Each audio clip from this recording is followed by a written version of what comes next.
Il y a plus de poules que d'habitants à Monestier-d'Ambel. Il s'agit du plus petit village de l'Isère. Cette commune se vide peu à peu de ses habitants et c'est loin d'être un cas isolé. Prends un café, je t'explique.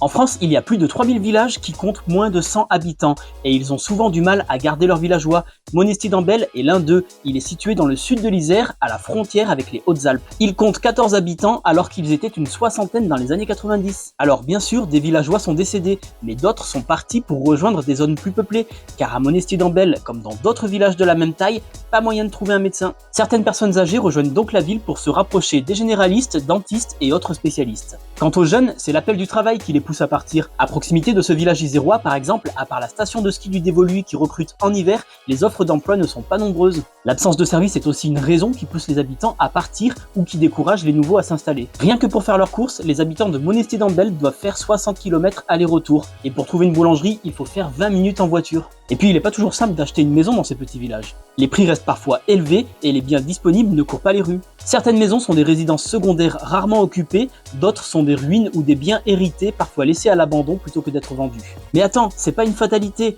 regarde à Houle. C'est un autre village de l'Isère qui est perché à 1400 mètres d'altitude et qui a longtemps été la commune la moins peuplée du département. Sa population est passée de 6 à 16 habitants en seulement 3 ans. C'est le fruit d'efforts de la mairie qui a vendu un terrain pour 1 euro symbolique à condition que l'acquéreur y vive à l'année. Elle loue aussi 2 gîtes communaux à prix réduit toute l'année. Et même le plus petit village de France se repeuple. Rochefourchat dans la Drôme, il a longtemps été occupé par une seule habitante, mais 2 résidents secondaires se sont installés de manière définitive l'an dernier. Et toi, est-ce que tu pourrais vivre dans un village isolé avec seulement quelques habitants ?